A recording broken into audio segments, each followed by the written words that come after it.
Thank you. And anyway, so what's going to happen, everybody, is that I'm going to do a very short introduction to Keri first, and then we will go around introducing ourselves very briefly, so she knows who else is in the room, and you know, if we're joined by another little babe in between, okay. And then we'll hand over to you, Keri. And as I said, if you need to break off midstream or anything, just feel entirely relaxed. Thank you. So, but most of all, we're so grateful to have you join us for this first seminar in the Trinity series. And I'll just say a little bit about Keri. So I've been to Princeton myself in 2012, 13, and it was one of the most formative years of my life, certainly. And so I have a great affection for Princeton. I was at the Center for Theological Inquiry. But Keri Day is Associate Professor of Constructive Theology and African American Religion at Princeton Theological Seminary, which is next door to the CTI in Princeton. And Day earned her PhD in religion from Vanderbilt University in Nashville, Tennessee. And she earned an MA in religion and ethics from Yale University Divinity School and a Bachelor of Science from Tennessee State University in Nashville. And her teaching and research are in womanist, feminist theologies, social critical theory, cultural studies, economics, and Afro-Pentecostalism. And her first academic book is called Unfinished Business, Black Women, the Black Church, and the Struggle to Thrive in America. And how relevant is that for what's happening at the moment? And that was published in 2012. And her second book, Religious Resistance to Neoliberalism, Womanist and Black Feminist Perspectives, was published in 2015. And in 2017, she was recognized by ABC News as one of the 6 Black women at the center of gravity in theological education in America. So, wow, it's a great honor to have you with us, Keri, and thank you so much for joining us. But before you start speaking, I'll ask people to be very brief, just in case something happens to your friend, and just say who you are, where you're from, and maybe how you've arrived at this seminar today. So very short, 30 seconds each. So I'm going to go around just to make sure everybody is included in this. So I'm going to start with Tim, who's been helping me, well, really organizing these series. So Tim, over to you first. Hello, everyone. Lovely to see you. I'm a postdoctoral research associate at the LSRI, and my own background is in political theologies of various sorts, but lovely to see you all. Okay, and Oliver Putz. Yeah, hi. Oliver Putz here, tuning in from Berlin. I'm an affiliate scholar, though, with the LSRI currently. I'm a theologian and biologist working mostly on questions related to the socio-ecological crisis. So glad to be here and looking forward to the talk. Thank you so much. And Carlos. Sorry. I am Carlos Cepeda. I'm the Assistant Director in Policy and Practice. I am looking at the intersections between research and policy and practice, specifically interested in the integral ecology, and my background is in political advocacy on ecological issues. So very, very pleased to be here. Thank you. Carmody Gray, next. Hi, everybody. Really good to be here. I'm now very excitingly here in body as well as in virtual land. I'm visiting fellow at the LSRI this first half of this year, working on different aspects of environmental ethics. And I'm on loan from Durham, where I'm normally assistant professor of Catholic theology, and I do philosophical theology mostly and theological ethics as well. Thank you so much. And John Berkman, pleasure to have you with us. So maybe you could say who you are for those who don't know you already. Great, thank you. John Berkman. I'm a professor of moral theology at Regis College at the University of Toronto. Of longstanding interests in questions of environmental ethics and animal ethics. And I'm looking forward to having a connection with the LSRI next year. And it's a pleasure to be here this morning. Thank you so much. Thank you so much, John. It's a real pleasure to have a few of our special people from around the world. Now, the next person on my list, I'm very sorry, but I don't know who you are because it says Greg and Jane on laptop. So I have to try and puzzle out your name. So I can't. Sorry, I'm Greg. I'm Greg Smith. I should have changed it. I'm in Princeton, Lancashire, in England. I'm an associate research fellow with the William Temple Foundation. I'm retired now, but I've had a long career in which I've done urban ministry, I've done community work, I've done a lot of academic research and writing, mainly in sociology of religion. And for 40 or more years, I've considered myself, but I've lived in multicultural communities and churches, and I've considered myself a racial justice activist. Great, so good, important voice to have in our mix. So thank you. Becky, would you like to say who you are? Yes, hi Keri and welcome. I'm Becky Artinian-Kaiser and I'm the Associate Director of the LSRI, and stationed in a little village just outside of Oxford at the moment. Thank you, Becky. Crucially important person to have on our team. And Bethany, equally important, our postdoc at LSRI. So you'd like to say a bit more who you are? Great. My name is Bethany. Apologies for being a few minutes late coming. I am a research fellow with the LSRI, and I'm currently looking at what are the theological implications and anthropological implications if we can't stop climate change. Yes, a sobering thought, and thank you, Bethany. Ruby Ray, would you like to say who you are, please? Hi, I'm Ruby. I'm a PhD student over at the University of Chester, and I'm writing my PhD on Laudato Si and animal ethics in temporal ecology. I'm sure that's with David Clough, but I better not presume anything. Ed Duquet, do you like to say who you are, please? Hello, nice to meet everybody. I'm the Carbon Transition Officer at the Laudato Si Research Institute, and I'm mostly working with a team to see if we can't figure out how to decarbonise the Catholic Church in the UK. Thank you very much, Ed. Tim. Thank you very much. My name's Tim. I'm doing my PhD in Oxford and attached to the LSRI, supervised by Celia, and I'm working on eco-theology and trauma theology. Yeah, thank you so much, Tim. And I'm sure it connects with some of what Keri's going to talk about.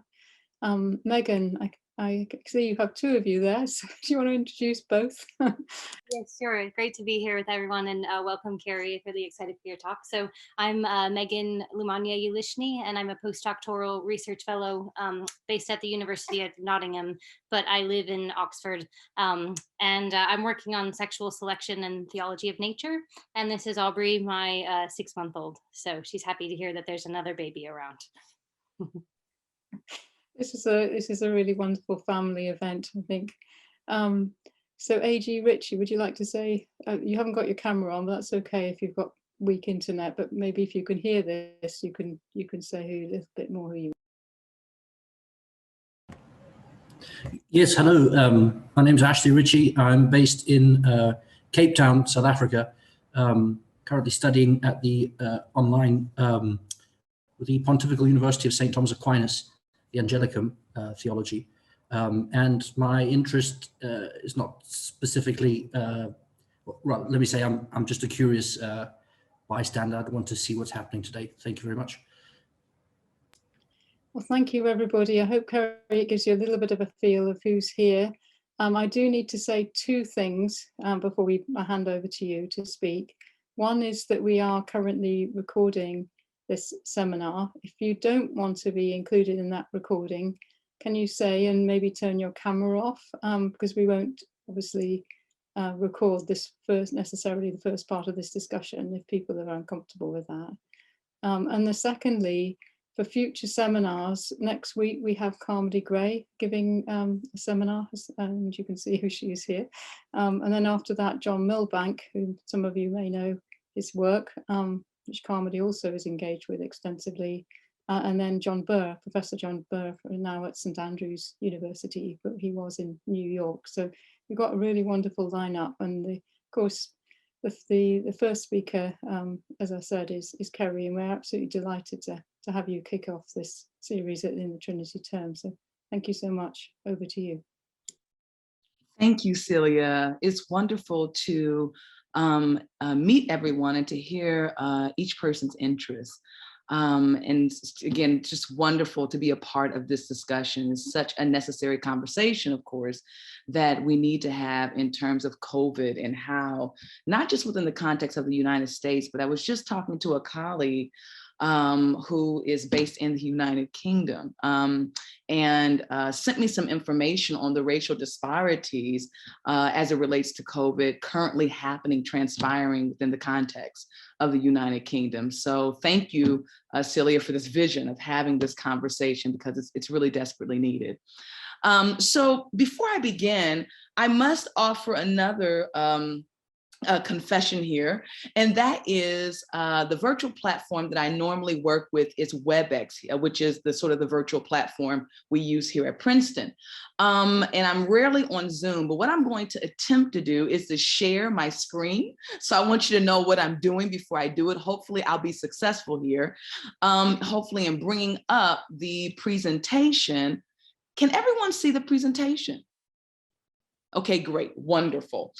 This link actually should have been, I believe it was emailed to you prior to our conversation on today, but I thought it would be helpful to sort of move through the brief discussion that I have for you together within the presentation.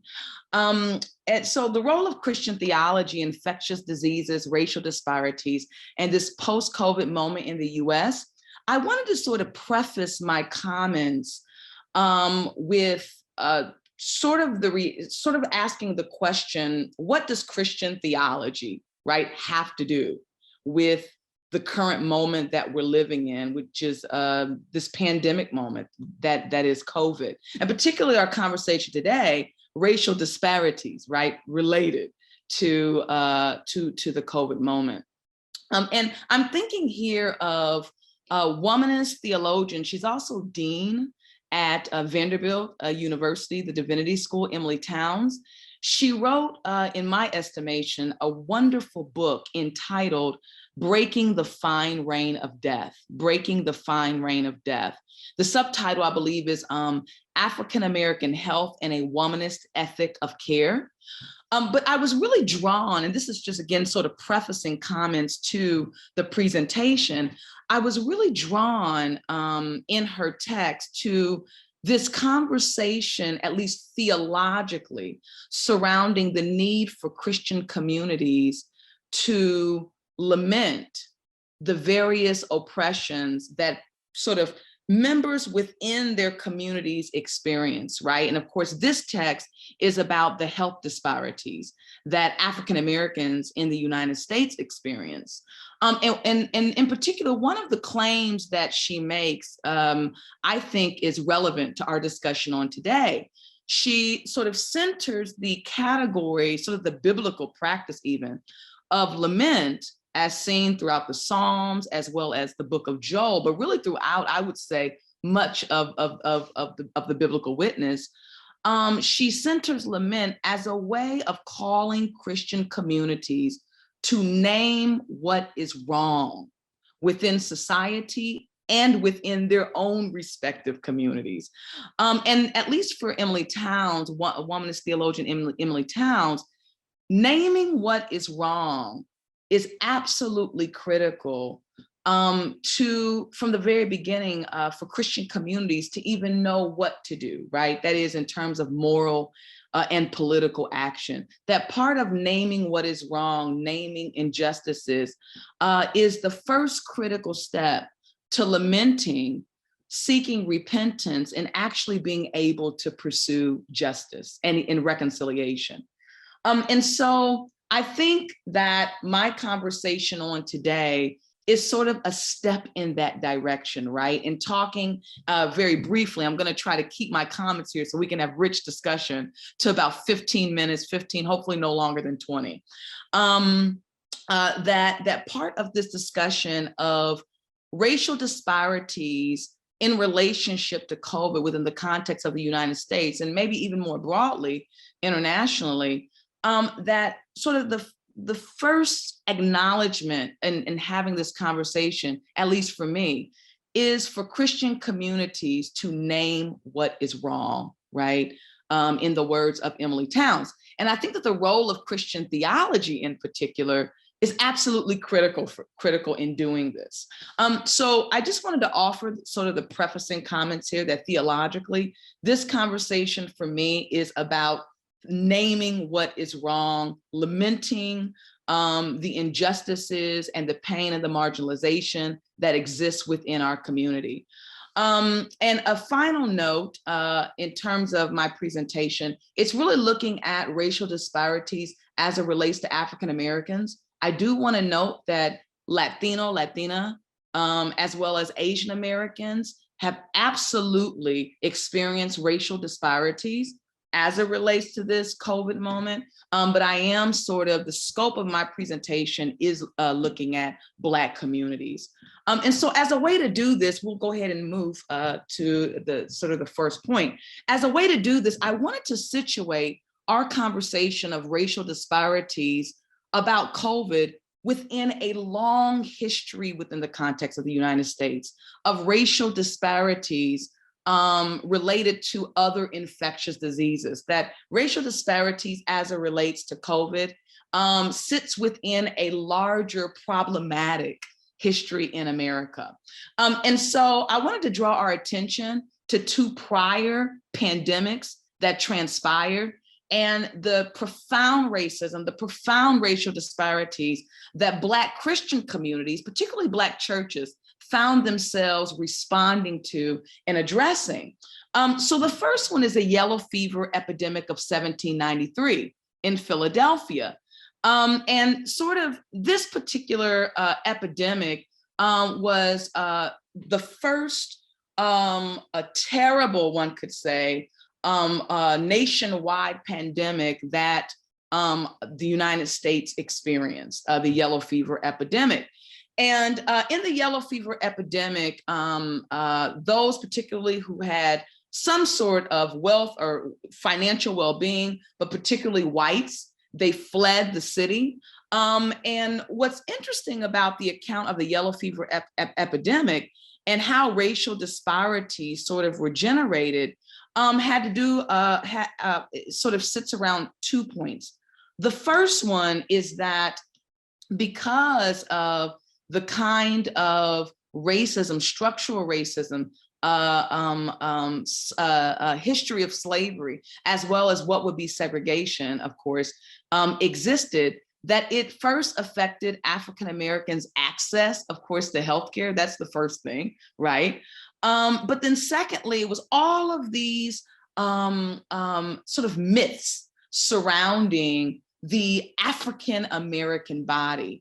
One being that the Black body was impervious. That the Black body could not get sick because in some ways the African body was animalistic. It could sort of survive. It was sort of bestial. It could survive, and I'll talk about this a bit later. It could survive in any sort of arrangement that is catastrophe or disaster, that in some ways African Americans were built for the uncertain vicissitudes of natural disasters, so to speak. And of course, this rationale was used as a way to promote slavery, for example, right? That's similar to the beasts of the field that are able to, to do what is needed. Likewise, African Americans were able to. And so here in the yellow fever epidemic, you have whites fleeing the city. You have even white liberals like Benjamin Rush. And what's interesting about Benjamin Rush, he was a physician, a humanitarian, a philanthropist. He was actually enlisted by Richard Allen, who was the first African American clergy person to establish the first Black denomination, the African Methodist Episcopal Church. AME is the acronym. Richard Allen establishes the AME Church, the first African-American Christian denomination, and Benjamin Rush is actually enlisted in helping to secure funds to build this particular church. And yet, even someone like a Benjamin Rush held racist medical assumptions surrounding African Americans during this time period, that they could not get sick. But yet what we do know is that disproportionately Blacks were getting sick and they were dying, right? But what's interesting about this particular epidemic is that despite pretty much most of the whites that could fleeing the city, it's actually the African Americans who make a decision, particularly Black nurses, who make a decision to attend to the sick and restore the city, right? So you see within the yellow fever epidemic that a record number of African American nurses are now coming into not only sort of African American hospitals and other spaces that tend to African Americans who are ill, but they're going into white spaces and white hospitals as a way of attending to white patients. What's unfortunate is that sort of in the aftermath of the yellow fever epidemic, it's many journalists as well as business leaders actually accuse these same Black nurses and other Black leaders of profiteering off of the pandemic. Most notably, the journalist William Keri, who sort of makes the argument that the Black community, these Black leaders, they profiteered off of the disease and they plundered the houses of the sick. And in some ways, one could argue it was because within some of the papers, these Black nurses were being hailed as sheroes and heroes of the yellow fever epidemic. And here you have the kind of structural racist piece reinserting itself with the Philadelphia publisher and journalist, Matthew Keri. So what we see on the screen is the response that Richard Allen and Absalom Jones, the response that they make to the charge that Black leaders and Black nurses were profiteering and were plundering the houses. And this pamphlet is called Narrative of the Proceedings of the Black People during the Late Awful Calamity in Philadelphia in the year 1793, a refutation. And in this particular pamphlet, Allen and Absalom sort of note that, and I'm sort of quoting here, pulling up, sort of quotes here that they say Mr. Keri's first, second, and third editions have been read by thousands of people. And so we apprehended necessary to publish our thoughts on this occasion. And they continue that in our estimation, Keri has made more money by the sale of his scraps, meaning the pamphlet that he was selling, decrying and sort of charging with plundering to these Black nurses and other Black leaders. They say Keri has made more money by the sale of his scraps than a dozen of the sold-to-be greatest extortioners among the Black nurses. And the reason why I'm bringing this pamphlet up and sort of talking about the Black Christian leaders who are responding is because you not only have high rates of African Americans dying during the yellow fever epidemic due to sort of erroneous notions of the Black body as impervious and unable to get sick, as sort of being able to be disease free, and these sorts of other myths as a way to equate the Black body with strong animals, so to speak, or the Black body as essentially animalistic. But you also have deep racism that's inserting itself in the response effort, right? The response effort of Black leaders who are attempting to really address, from a Christian perspective, they're motivated by their own theological commitments, a Christian perspective, and sort of the structural racism that sits within other institutions of society that then made it extremely hard to really sort of document, I think, in a just way, the role of Black leaders and the Black communities during moments like this. So that's just sort of the first instance within the history of the United States. The second is the 1918 influenza pandemic. And the 1918 flu pandemic was also another pandemic where racial disparities were absolutely terrible, similar to COVID. And it's important to note that while African Americans in the 1918 flu pandemic were less likely than white Americans to contract the disease, they were far more likely to die from it if they did catch it. That's a very important point, because this actually relates to the present COVID moment that we're experiencing in the United States, where African Americans, if they do catch it, they're far more likely, statistically speaking, to die from COVID. But in this case, for the 1918, it's important to note that one of the biggest reasons of why they were far more likely to die is because of Jim Crow, or the segregation that was being experienced in the United States. Segregation in most of the institutions, including the hospitals, right? So Black Americans were receiving substandard care in segregated hospitals. And that is if they could even be admitted, right? Not many hospitals accepted Black Americans, and those that did sent them to the basement for care, right? So imagine you're being sent to the basement for care, and we all know that, you know, the basement, and particularly these hospitals where Black Americans were being sent, if it was a white hospital, that these rooms in the basement were not intended for patient treatment, right?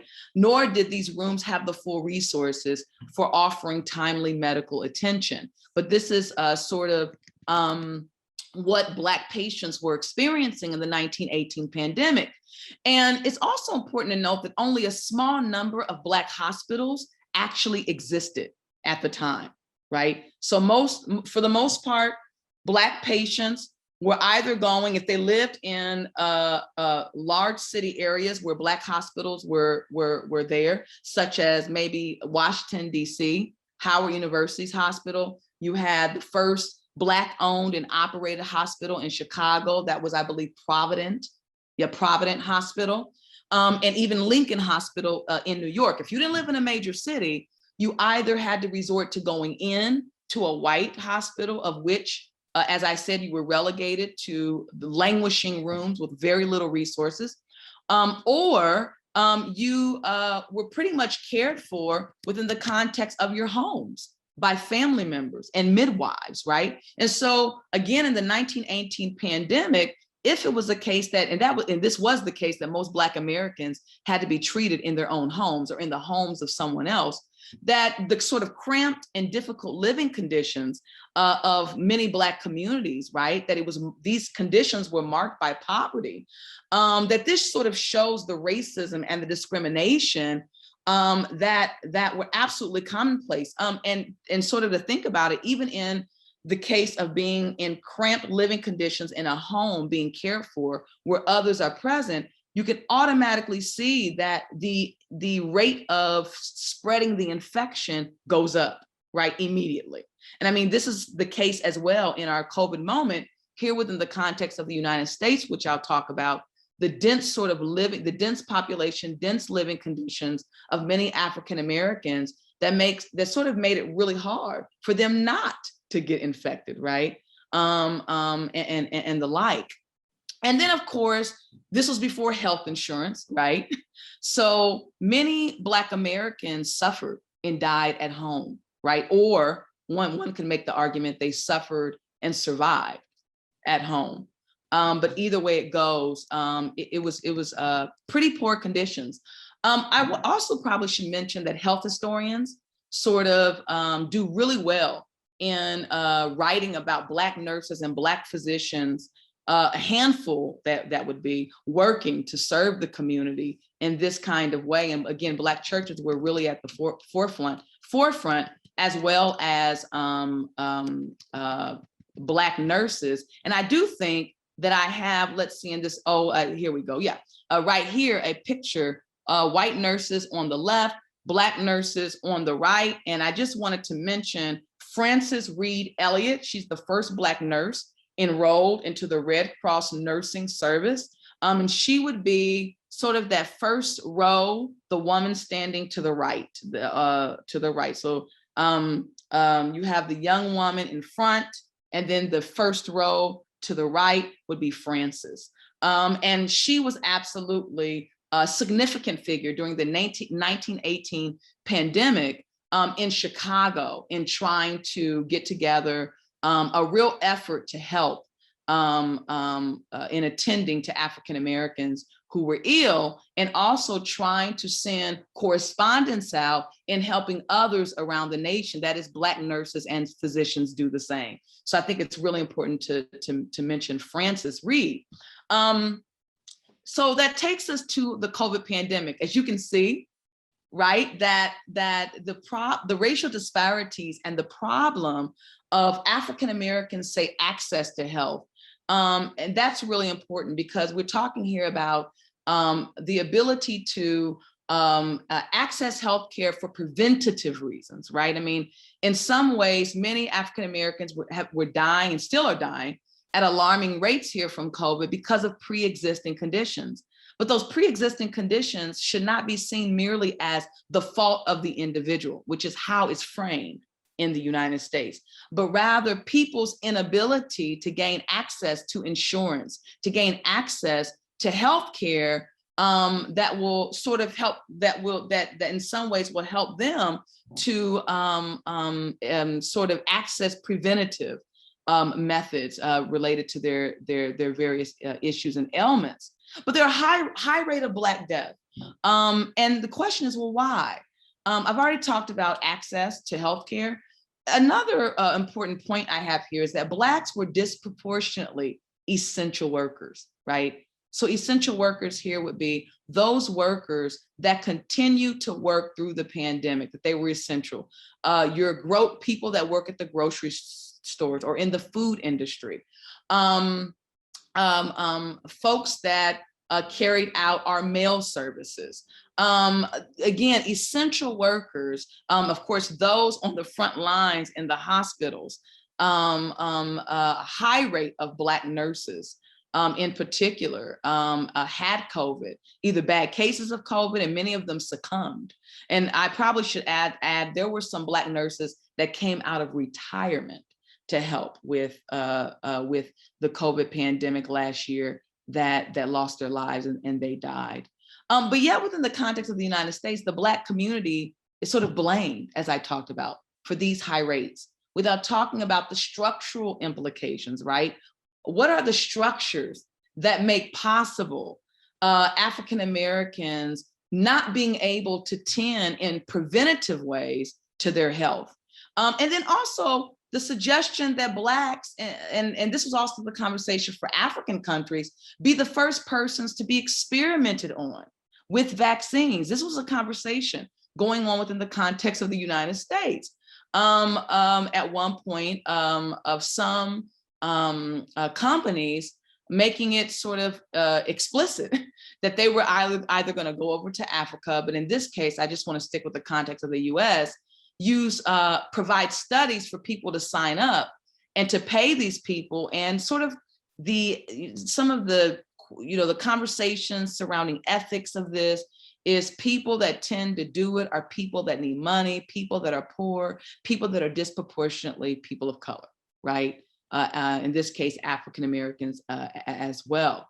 And so as you can see, the reason why I wanted to place the COVID pandemic within the history is to sort of show the pattern of racial disparities, right? The pattern of structural racism that African Americans have experienced in this country in relationship to infectious diseases. And so sort of as I conclude, because I really want there to be a really robust time for discussion. I don't want to talk too long.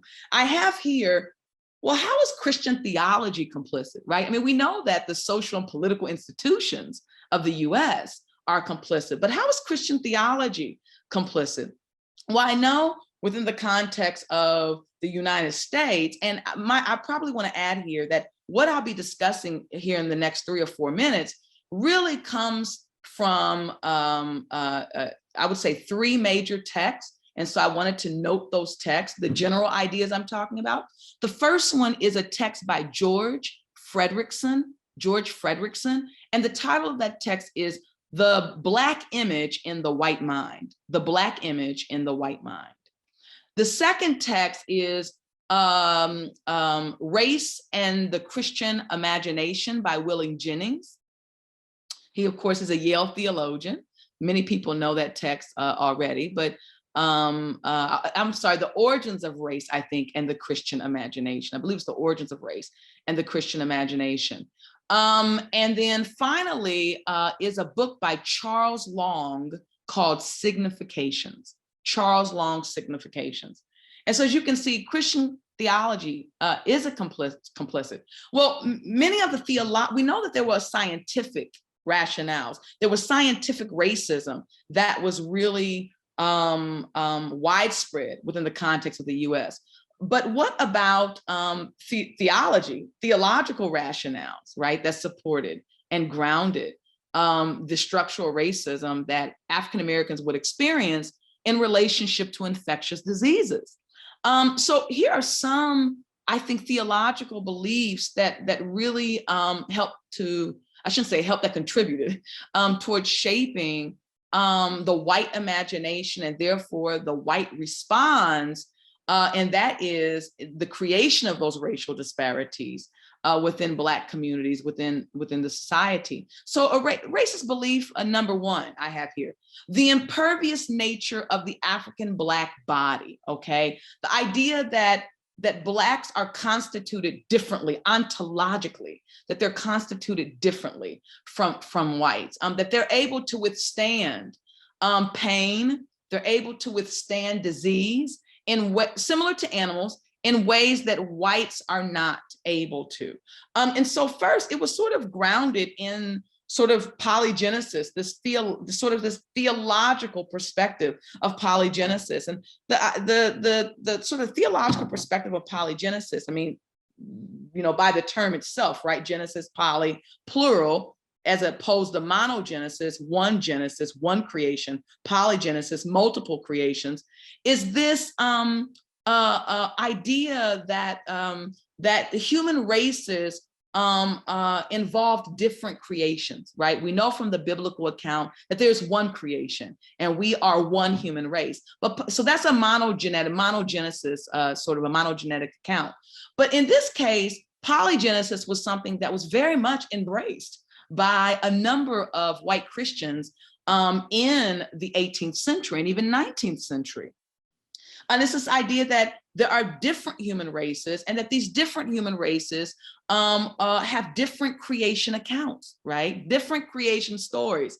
And in this case, that then theologically accounts for why African Americans are ontologically different in this kind of way, right? So as you can see, it's sort of science and theology marrying themselves together on this in this account of polygenesis.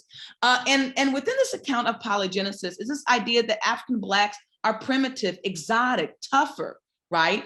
And we even see this in the way that Black bodies were experimented with throughout the history, medically experimented with throughout the history of the United States. Most notably, the Tuskegee experiment. Well, that's sort of the experiment that I think people know the most. An experiment in which scientists gathered a group in a study, a group of Black men together to sort of understand the natural history of syphilis, which was sort of the way they termed it, to understand the natural history of syphilis. What they didn't say in gathering these Black men, over half of them had syphilis, and sort of in the study, the promise is that they would be treated for their syphilis. Not only were these Black men not treated for their syphilis, although they were going to the hospital thinking they were being treated, but I think it was somewhere around 250 other Black men who did not have syphilis were injected with syphilis. And this was from 1932 to 1972, for a 40-year human experimentation on Black men. And so in some ways, The question is, how can this be? Well, it's scientific racism, but I think it's important to mention that much of the scientific racism was deeply rooted in kind of theological rationales about the Black body, that these scientists had these ideas that these Black bodies are tougher and therefore can go under this experimentation, when the reality is that many of these Black men died from this disease. And then grounded in the idea of Africans, Blacks not having a soul and so forth. And also in this next slide here is this idea that from a political standpoint, that the African-American is the non-citizen. They're not the bearers of basic rights. The citizen is the white property Christian male subject, okay? And in many ways, Christian theology sort of supported that with the natural order, right? So in some ways, the book that I recommended, The White Image in, the Black Image in the White Mind, is just this wonderful historical account. George Fredrickson is a historian, is this wonderful historical account of the various Black clergy from the 18th century really onward, who in some ways are making these really interesting theological arguments about why the African American is not a citizen, is not the bearer of basic rights, right? And it's rooted in a kind of biblical account.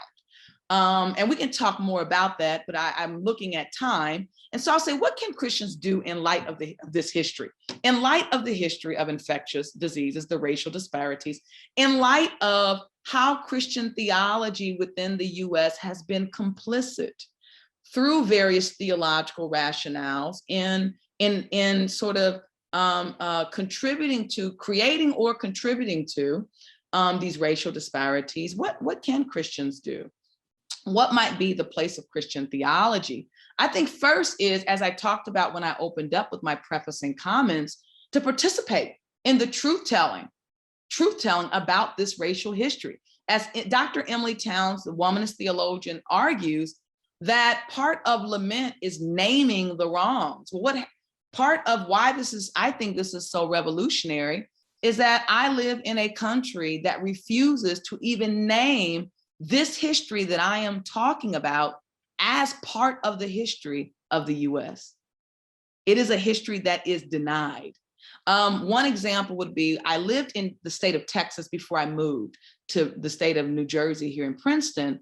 And when I left, the school board in Texas, they were in the middle of rewriting the textbooks for primary and the history textbooks for primary and secondary education in the state of Texas.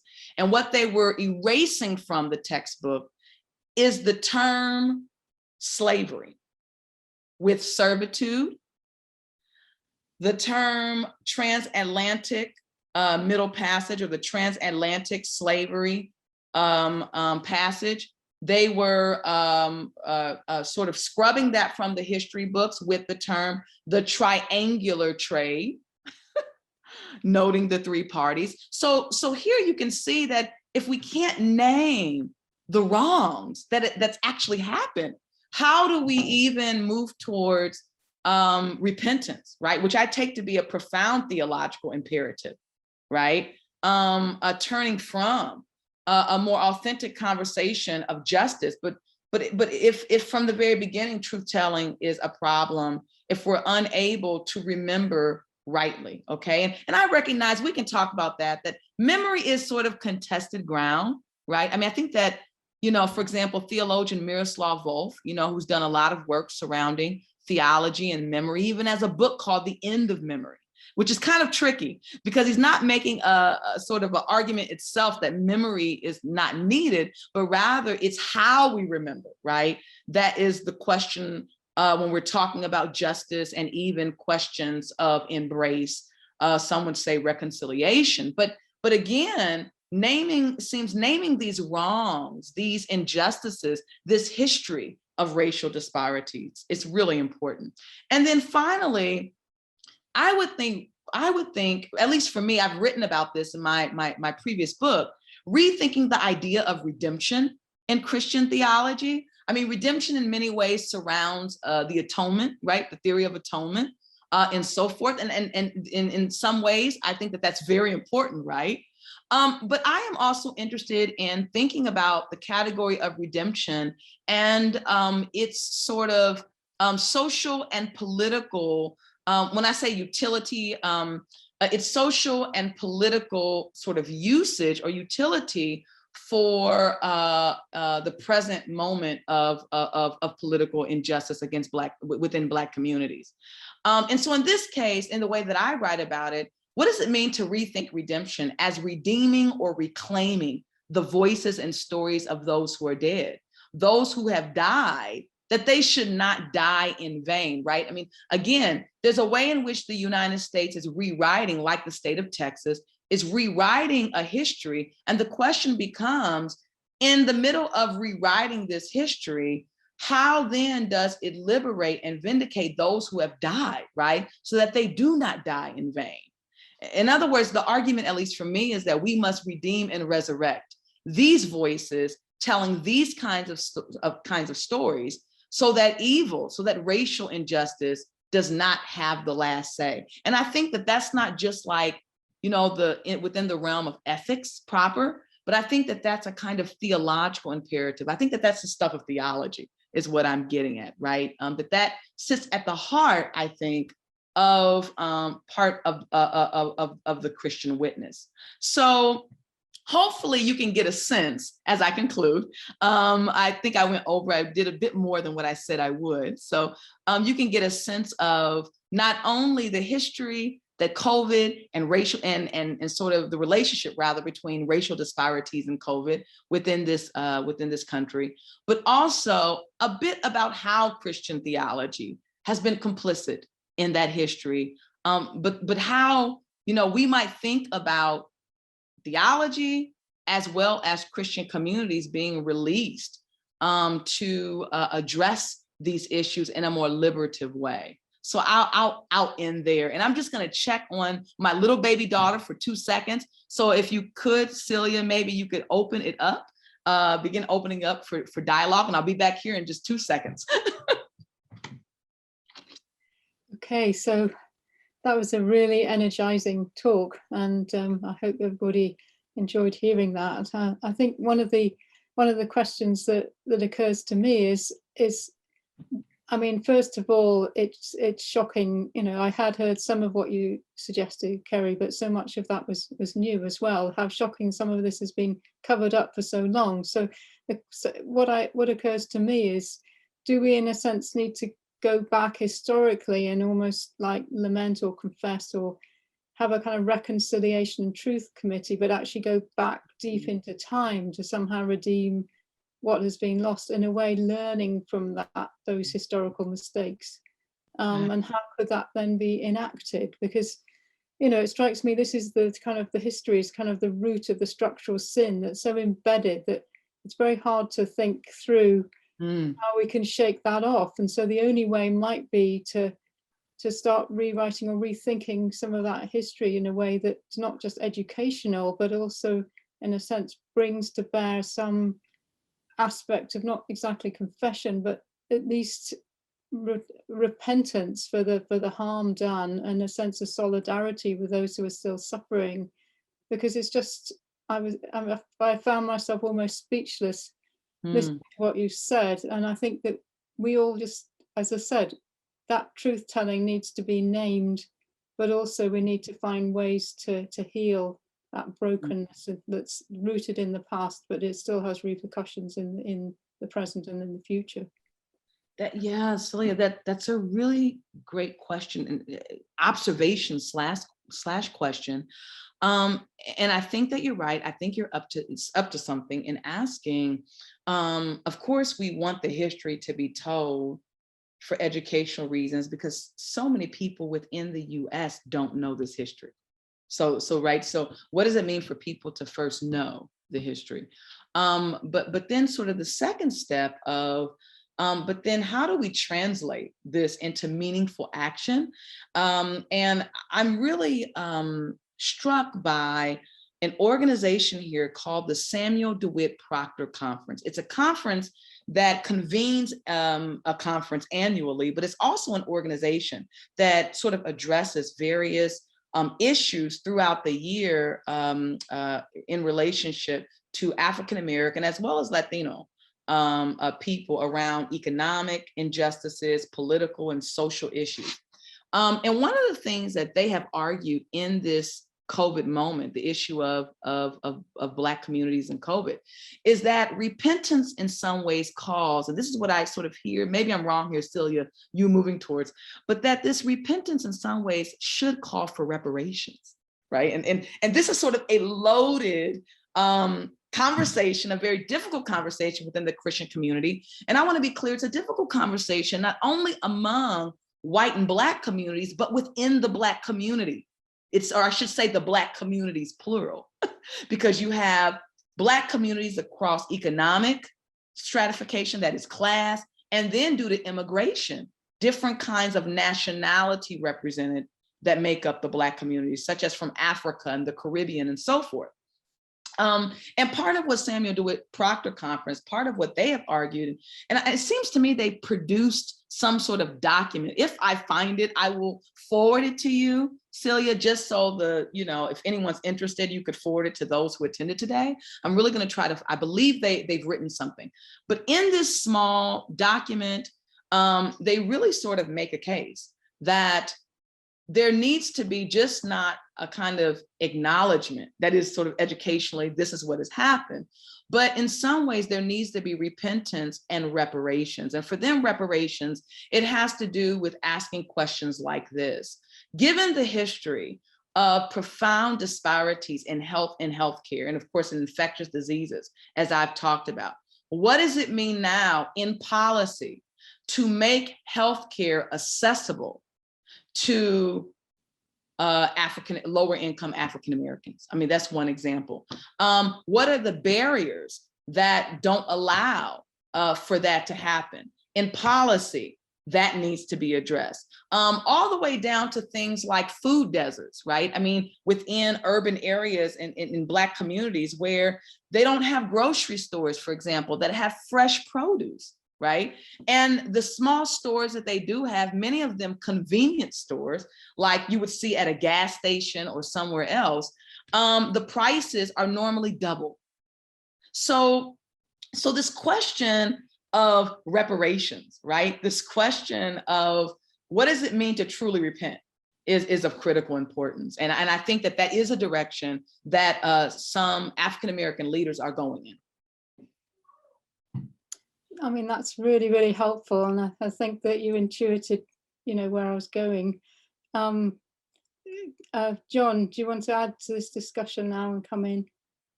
I was going to take it in a different direction, so I can wait, if that's okay, or should I go ahead?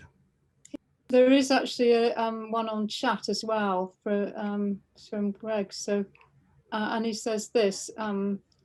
Very similar patterns of COVID morbidity and mortality in the UK, with difference that here we are also talking about South Asians, most of whom are Muslims, Hindus and Sikhs, concentrated in overcrowded large households, key worker, low-paid jobs, but also in health services.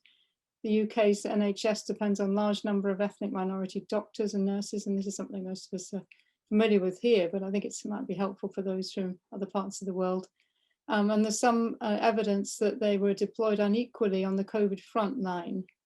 Most of the medics who died with COVID were ethnic minorities. And I mean, again, it's the latest government report, will also seeks to deny the reality of the slave trade and colonialism, and it urges Black minorities to move on and recognize both the good things brought by empire to colonies and to celebrate achievements and educational progress of most ethnic minorities. So again, this truth-telling has come into that, in a significant way, but also in a sense, the global nature of some of these disparities and how it's kind of cemented and embedded cross-culturally. And I'm sure, it probably applies in Germany and Canada as well. I don't know whether, Oliver, you want to say anything briefly before we maybe move on to John's topic? Well, first off, Keri, Thank you very much. And hi to the little one. It's good to see her. It's fantastic. I can tell you, if you think that's heavy, wait a few years. Okay, they get heavier and it's, you know, lower back and all that. Well, okay, but wonderful. Yeah, I think it's really interesting, Germans, from a German perspective, because you mentioned that, Celia, that we here in Germany, people slowly understand that racism is actually an issue here. Because we could always say, oh, we don't have that problem. We have foreign workers. Yeah, well, okay. That's one way of calling it. So it's slowly coming into our understanding that this is an issue that we have too. But I think the American situation is very, very different. I think it's grown differently. I think it manifests itself differently. And the whole time you were talking, Keri, I was reminded of my time both in, I lived in the US for over for close to 20 years. And so I was reminded of Texas. I lived there as well. Glad you got out. And comparing that to my time in Chicago. And I always was struck by the way that, I mean, it's a truism in America that people are talking about, that, you know, you would expect a city like Chicago to be less racist, when in fact it is actually pretty blatantly racist, and you realize that when you live there, and it's quite amazing. So it has a different history, a very particular history in the U.S. And having lived there, I was always struck at how deep-rooted this is, and how I could not see a way out of it, because it is so deep-rooted and it is a long time. And so I think indeed that I mean, churches have played a huge important role since the 1960s in the liberation movement. And I think that might actually indeed be one of the places where people can meet, and even when they come from different areas, come together. And so I think that's also what I heard you say, and I think what we can maybe emphasize is through, you know, a particular Christian perspective to bring people around the table, and try to get a conversation going. The whole issue about reparations, boy, that's a really interesting question, because you know, let's bring the Native Americans on to the table as well, and you know why the U.S. government will not really feel comfortable getting involved in this. It's a really sticky issue. Yeah, I'll leave it at that. Thanks, Ollie. And John, would you like to come in now? Sure. Professor Day, thank you so much for that presentation. That was very powerful. First, thank you very much for bringing up Dr. Towns. The course I teach most often is Christian healthcare ethics, and she's been a very important figure in my course. I think, yeah, her work is really important. So thank you for reminding us of that. The question I wanted to take up was to get more into what you were saying about polygenesis and the origins of that in Christian theology. I think I turned first, of course, to Jay Carter's work in Kant and the creation of anthropology in the 18th century, and Kant's Four Races and the prominence of that in the origins of anthropology. Is that kind of where, could you say a little bit more about your understanding of the origins of that, and how you think, what aspects of Christian theology bring that in? Is that more an Enlightenment construct or something that they were getting from aspects of Christian theology? Yeah, so thanks. So sort of my, I would say, introduction to polygenesis came through the book that I mentioned, The Historian, who was writing about this, instead of a theologian, a historian, George Fredrickson. Right. And so the first thing maybe that, given this fact, that I should clarify is that when I speak of Christian theology, I'm not merely speaking of the professional disciplines, right? The production of theology within the professional disciplines, like systematic theology, biblical theology, you know, constructive theology. Because honestly, I mean, there are inferences of that but nothing, at least in my reading, that I've seen in terms of the term polygenesis. It seems to me that George Fredrickson, in his account, he was really looking at ministers of the day, both in the North and the South. And this sort of terminology was terminology that was being used, actually, of polygenesis. So for me, just sort of, and this is part of the womanist perspective, right? Womanist theology, Black feminists, that when we're talking about theology, we're always talking about how it's been produced both on the ground and within the professional disciplines. And so in Fredrickson's account, you had a number of ministers that sort of buttressed, that sort of supported their view of Black inferiority ontologically with this account of polygenesis, that indeed they are different ontologically from whites because they're from a different created order altogether.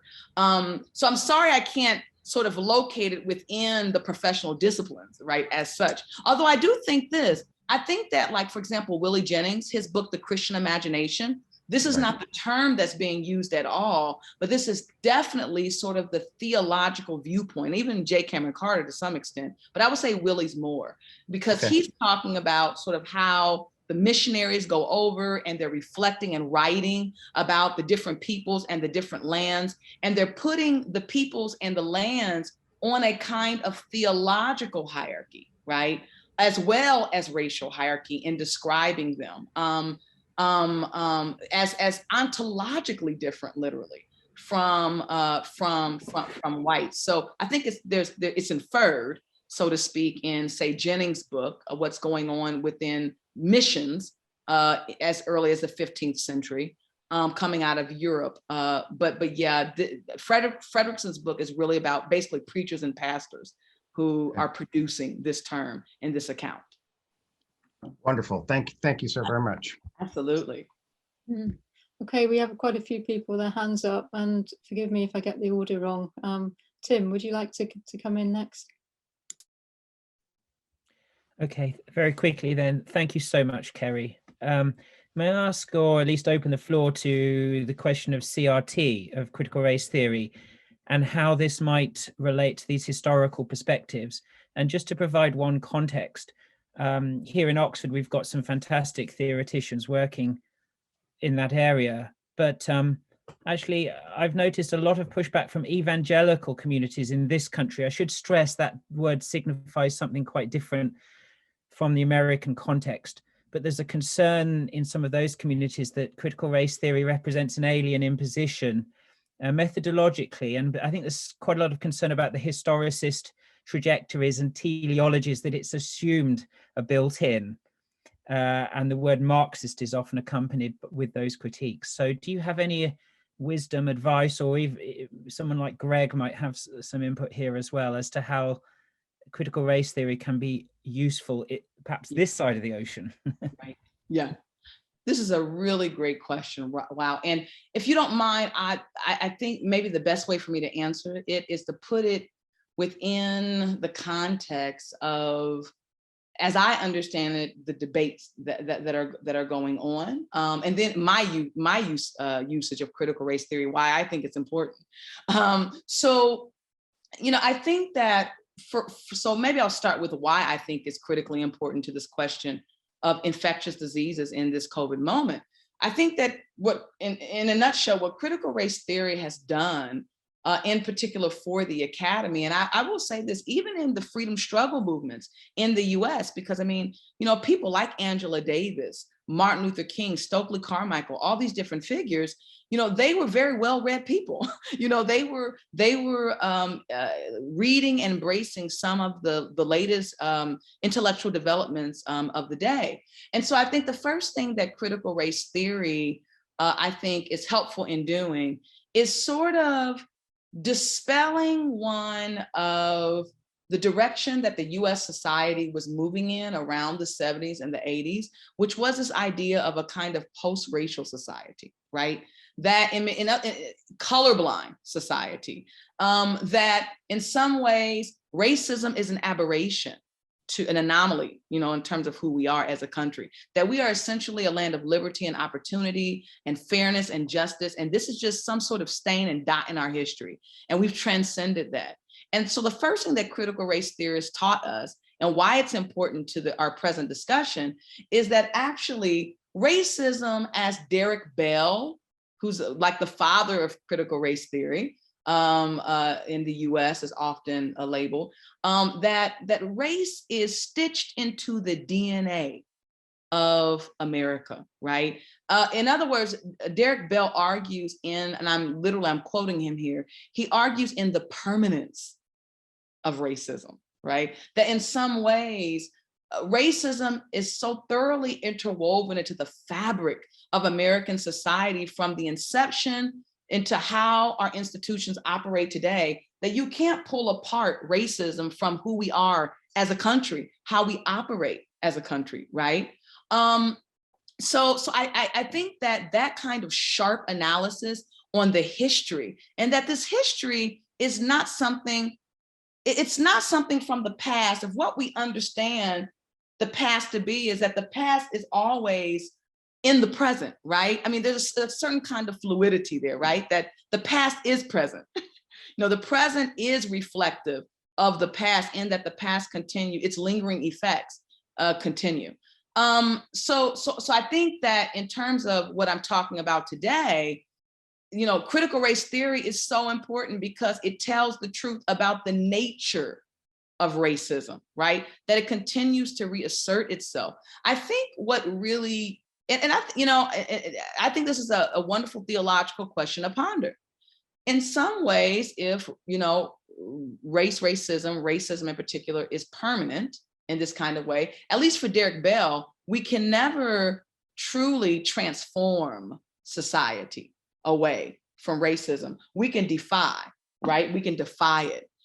And I find that a lot of theologians, even Black theologians, really have a lot of questions surrounding that, like on the question of hope, on the question of what is morally, in terms of moral action, what is possible, right? I mean, I think a lot of theologians want to make the argument that, a part of, ushering in the kingdom of God, right, or the kingdom of God, or part of what the gospel message entails is the ability for a new heaven and a new earth, the ability for a new set of socio-economic and political arrangements, a way of addressing structural racism that doesn't have the last say potentially within, that Derek Bell would say that's really just participation in a kind of liberal multiculturalism. So you can see right now what I'm doing, I'm complicating, right?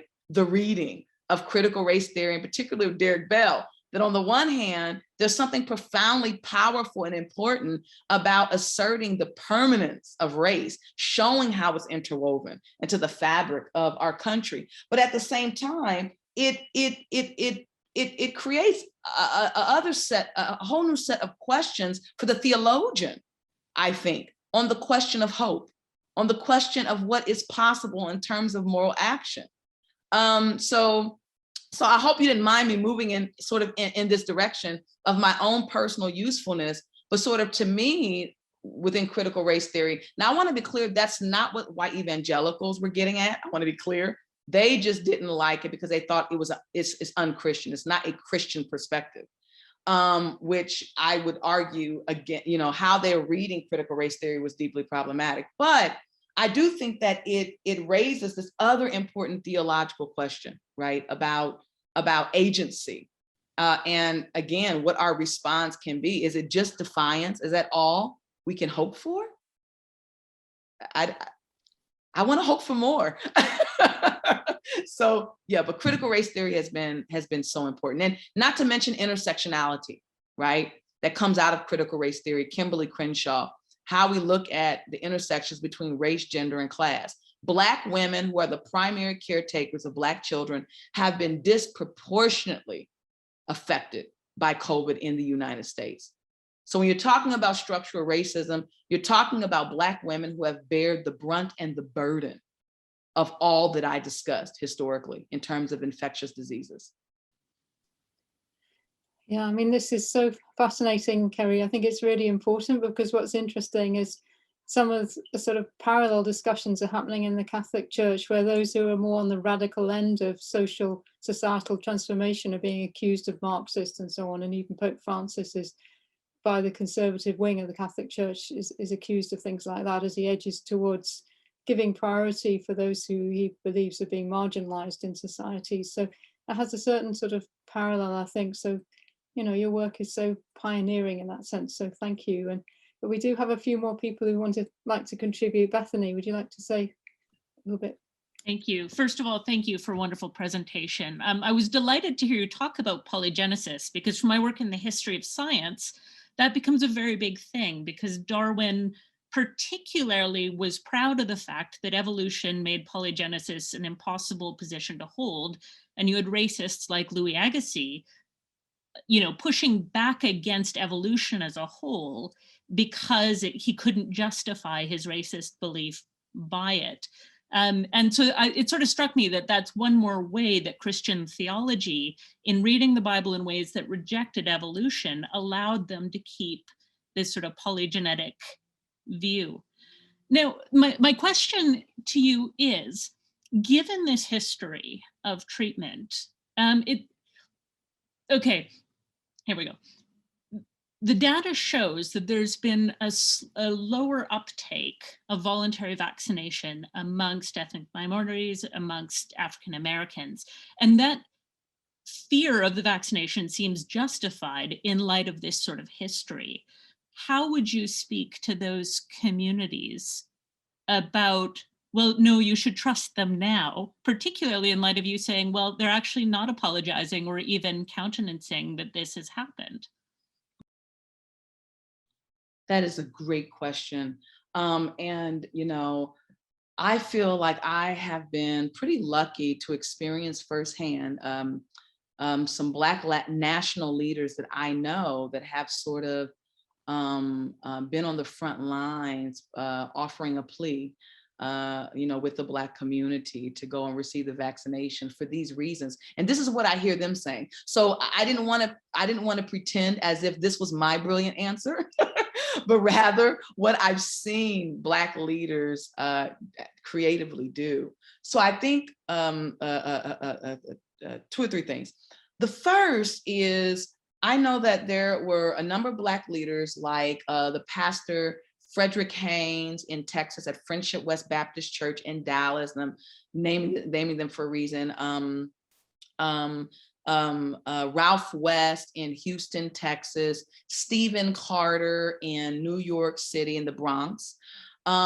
Just a few that I know, Gina Stewart, a pastor, she's in Memphis, Tennessee, that the first thing they did is they really tried to bring attention to the multiple people that were involved, in, especially the Black scientists and doctors that were involved in the creation and development of the vaccine programs. So the first thing I noticed is that this was very important. Now, one could argue, well, you know, that's okay, that's fine, that's a kind of representation, but you know, that may not get at the underlying structural components of this, right? I mean, still, you can have a Black scientist, but the way that, for example, you know, say studies are ran, you know, perhaps would be run, could be racist, right? In other words, that may not in any way address the deep-seated fear.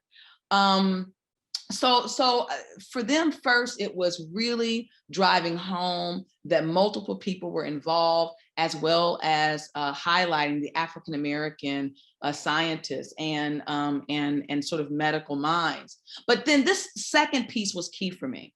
And to me, it's a deeply theological response, taking advantage of space and place. I mean, I really do believe that, like, you know, in biblical theology, you know, God was present in the land and in a particular location, right, in the temple, right, and that in part constituted the identity of the people, right, and the people's relationship to God, and so the next brilliant thing that the Black pastors, and many now, are doing is they actually developed vaccine distribution at their churches. Their churches were sites that people could come to get vaccinated.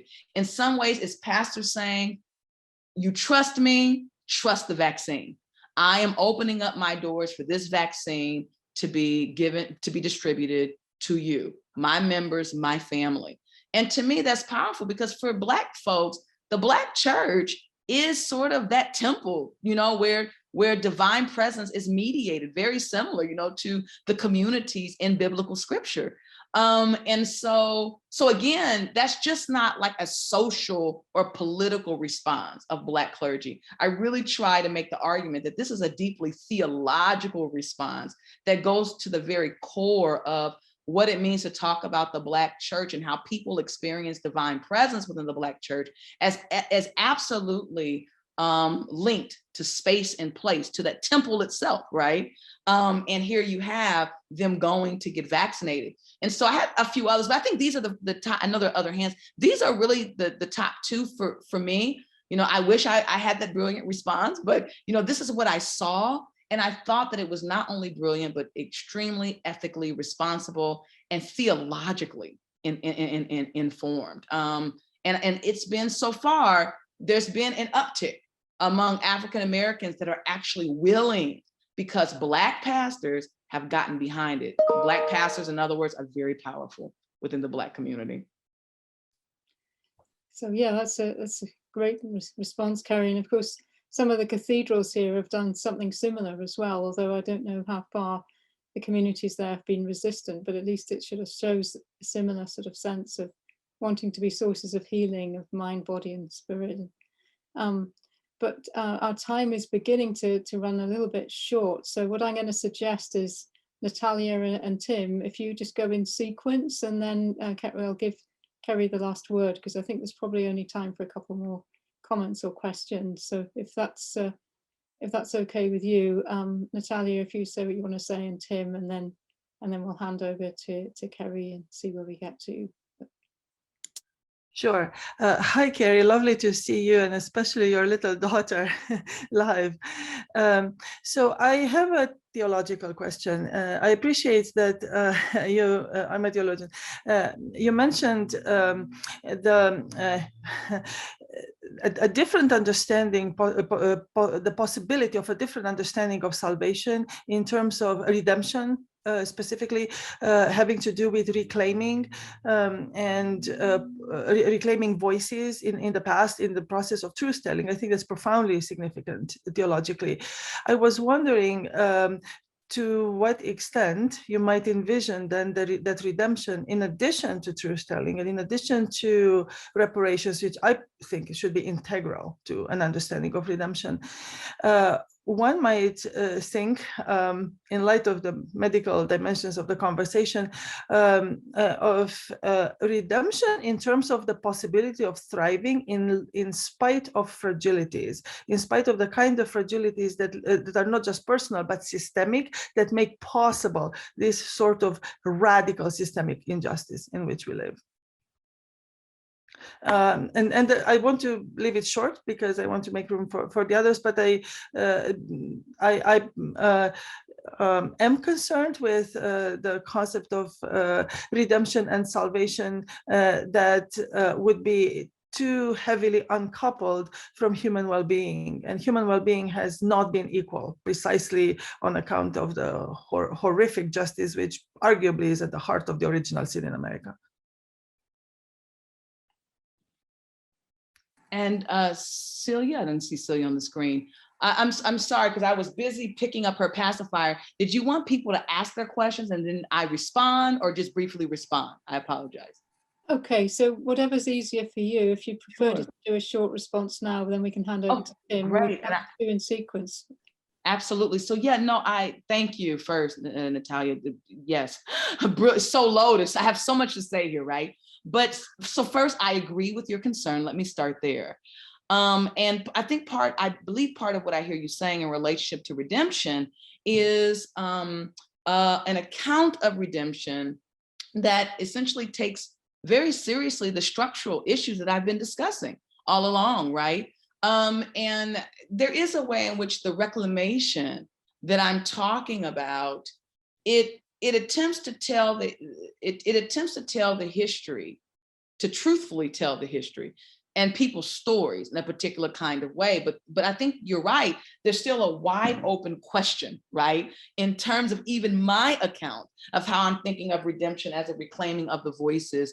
Does it adequately address these sort of structural dimensions that you're referring to? And to me, I think this is the lingering question in Dolores Williams' work, right? Sisters in the Wilderness, on the question of redemption. And I mean, for her at least, she wants to really focus on sort of constructive theology of redemption by turning to simply the ministry of Jesus, because for her, that is right, that's where it's at. That's the core of how we should think about our own addressing of the collective and structural dimensions, and really the question of justice in relationship to dimension that it sits at the heart of redemption, right? So I want to say more here. I recognize our time, but I just want to affirm your concerns and your question. And likewise, it's really helpful for me as I continue to think about my own understanding of redemption in light of that. So yeah.